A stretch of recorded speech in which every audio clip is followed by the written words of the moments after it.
Ogni viuzza sembra uguale a un'altra, poi però ti rendi conto che in ogni punto ci sono dei tratti caratteristici proprio dei quartieri.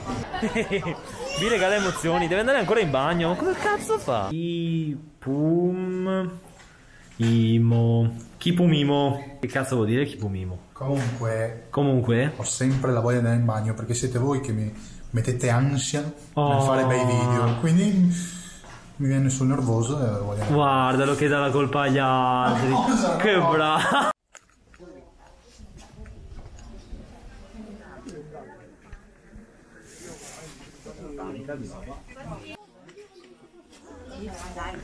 Ah, guarda qua che figata. Cosa è insolito? Veramente insolito. Pazzesco. Purtroppo c'è tanta gente, quindi non possiamo stare tanto qui. Infatti, Speravamo adesso. Speravamo che ci fosse poca gente, però invece è strapieno. Siamo morti, siamo stanchi morti. Scaliamo le montagne e dopo Cascata in verticale per una giornata a Venezia. Stiamo andando verso il nostro piccolo appartamentino di stasera, dove andremo ad alloggiare, e ci siamo resi conto che con le luci del tramonto è una meraviglia.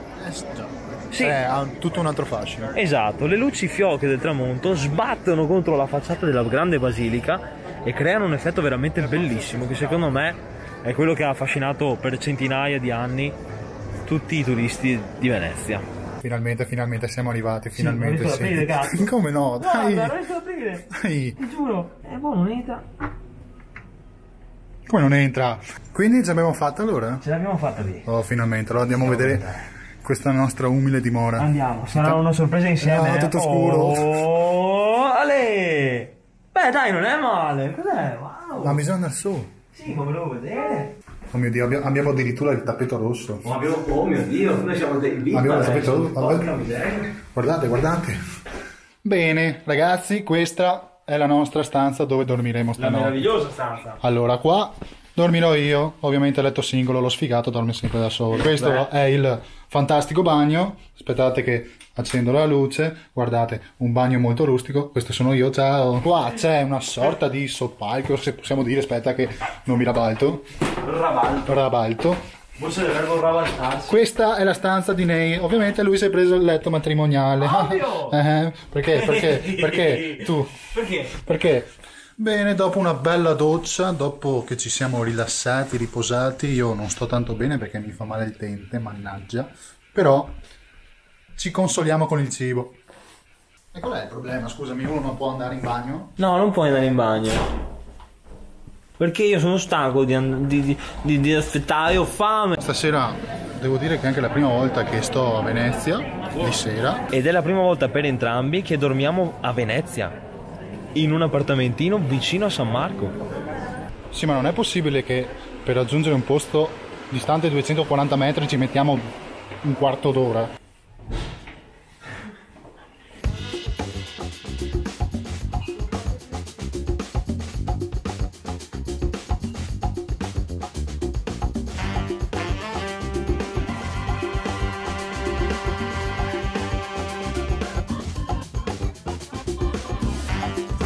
Questo ragazzi è il tramezzino, il famosissimo tramezzino di Rieno, come uno dei famosi, però non è nella classica forma che tu vedeste. C'è una bella storia e ve la racconterò con una voce narrativa in sottofondo. Il diplomatico britannico John Montagu nel Settecento ideò la prima versione del sandwich, che venne leggermente modificata nell'Ottocento dalla duchessa Anne Mary Stanhope.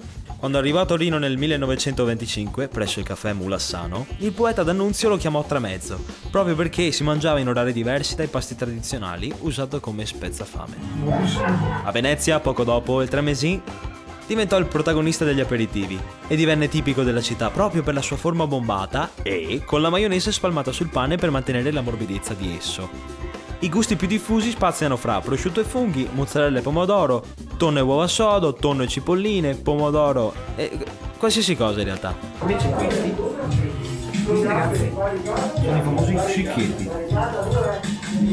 che non vedo l'ora di addentare.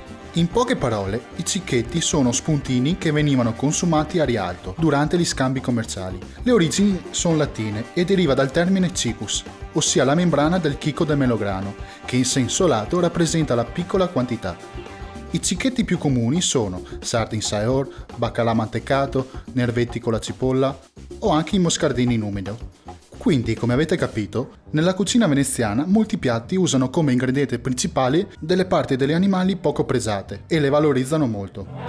Quindi alla fine, ragazzi, i cicchetti servono per accompagnare l'ombra, per fare la zuppa,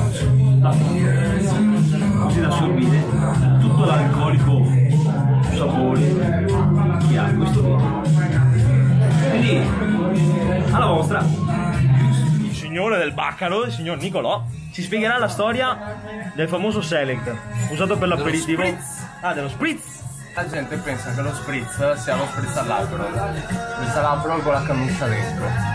Lo spritz non è all'Aperol, è un'invenzione degli anni 90 credo. Lo spritz è una bevanda austriaca, la importano i soldati austriaci a Venezia fino all'800 durante l'occupazione.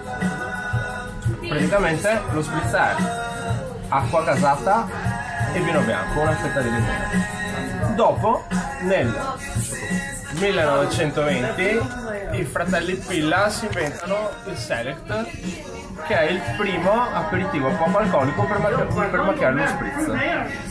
Quindi lo spritz Select è il primo spritz macchiato che nasce a Venezia. La fabbrica era a Giudecca, se non sbaglio. Pensa a te. Dopodiché vengono spritz Campari e spritz Aperol alla fine. Ho capito. Che è quello che alla fine ha invaso il mondo. Quindi praticamente è partito come un'eresia per i veneziani per poi diventare un'invenzione di conto, insomma. Alla fine è rimasta cosa nostra. E lo spritz nasce a Venezia. E dopo le peripezie al baccaro, stiamo cercando di tornare a casa. Adesso trovarla la strada di casa. Ecco, adesso possiamo dire di aver affrontato Venezia anche con la pioggia. Ma con la pioggia è tutto più bello. Sì, non so per quale motivo, però è bello camminare sotto la pioggia.